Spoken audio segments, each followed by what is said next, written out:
Why is it that so many natural lifters, guys who train hard every single week, never actually get lean? It feels like 97% of them, right? You see them in the gym, they're strong, they're moving serious weight, but year after year they look exactly the same. They're stuck with a frustrating layer of body fat that burns all their hard-earned muscle.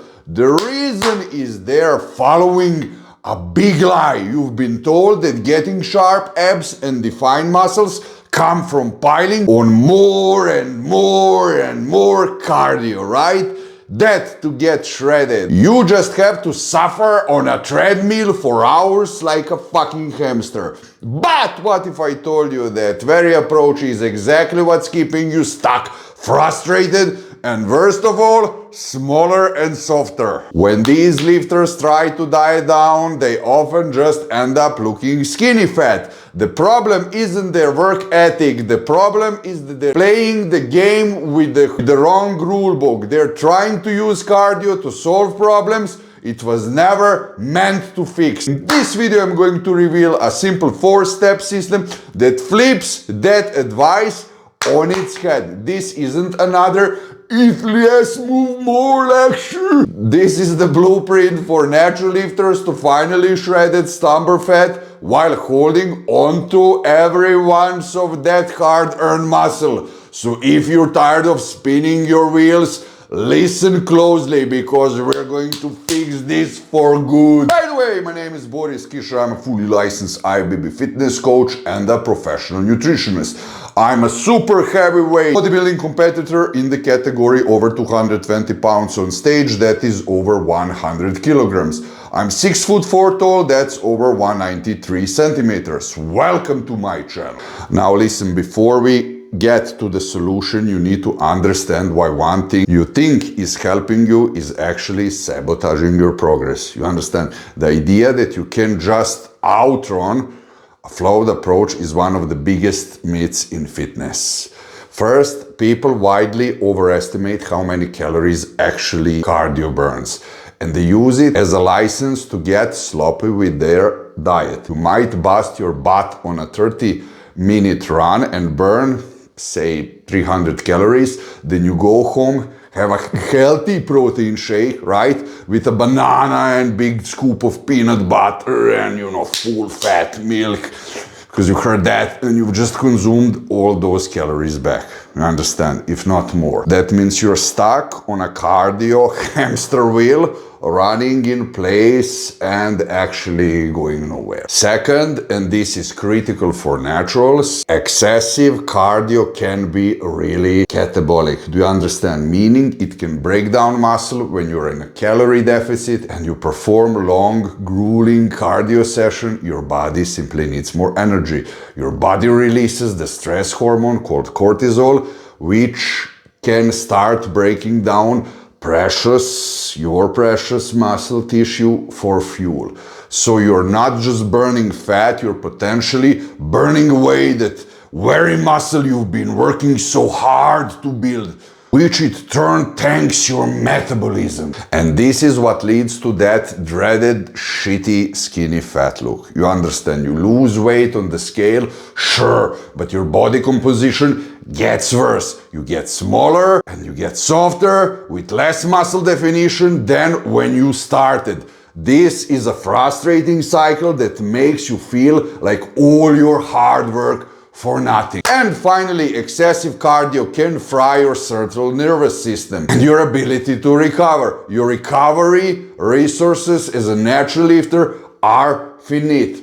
If you're pouring all your energy into cardio, you have less in the tank for what truly matters, for keeping muscle. Intense, resistant training. Your performance in the weight room suffers and you can't lift as heavy, and the primary signal to your body to keep muscle gets weaker. Cardio, listen, isn't the enemy, but using it as your primary fat loss driver is a guaranteed recipe for frustration. It's a tool and most people are using it Unfortunately, completely wrong. How often do you do your cardio, and do you prefer HIIT or steady safe? Drop it in the comments. I'm genuinely curious. The real solution is a hierarchy. It's a system where you put the most important things first.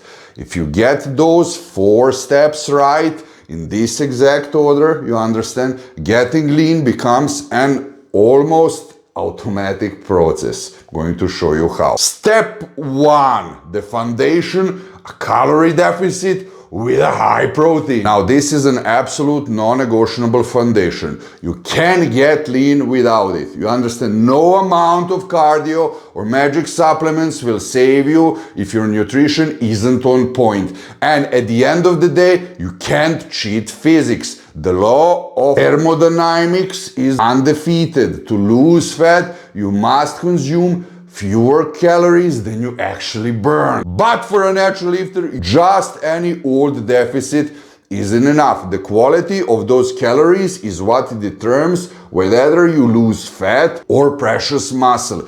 And the undisputed king of nutrients is in this equation is simply the protein. When you're dieting, your body is primed to break down tissue. Understand? Prioritizing protein does 3 critical things to make sure you're losing the right kind of weight. Number 1, it preserves muscle mass. Getting enough protein is the number 1 signal to your body to spare your hard-earned muscle and burn fat instead. Without it, your body will happily cannibalize metabolically expensive muscle for its amino acid needs. This is the key to avoiding the shitty skinny fat look.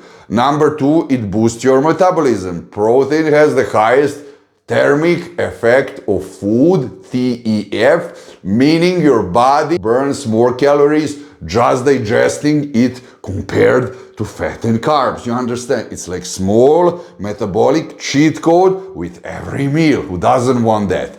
Number 3, it crushes hunger. Protein is the most satiating macronutrient. Meal loaded with protein keep you feeling fuller longer, which makes sticking to a diet a whole lot less miserable. So how do you put this in practice? Simple. First, create a modest calorie deficit, around 300 to 500 calories below your maintenance.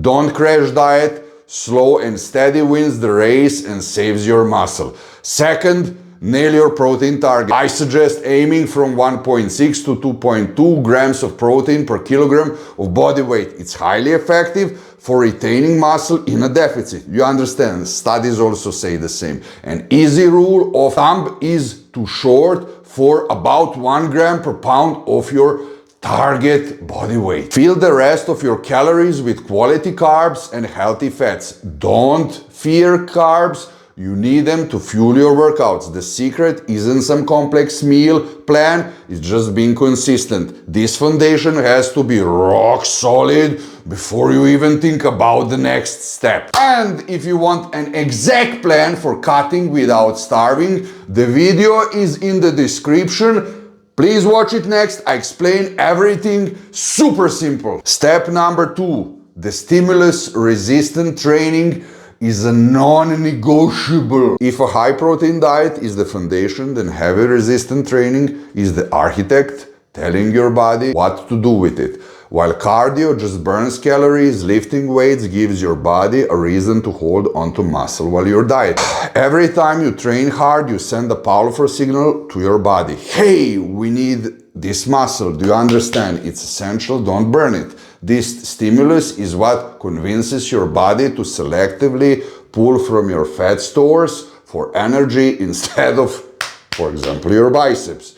People who try to lose weight with just diet and cardio almost always end up disappointed because without this signal, you lose a ton of muscle along with the fat. Your training doesn't need to be fancy, but it's absolutely must be focused on progressive overload. This just means you're constantly challenging yourself to do a little more over time. That could be adding 5 pounds to the bar, getting 1 more rep than the last time, or simply perfecting your form. For most natural lifters, hitting weights 3 to 4 times per week is the sweet spot. You understand? This allows plenty of recovery while still stimulating your muscles, often to convince them to stick around. A simple, effective split like upper-lower routine is perfect for this. Remember, the goal of training in a deficit isn't to annihilate yourself every session. It's to provide a strong, high-quality stimulus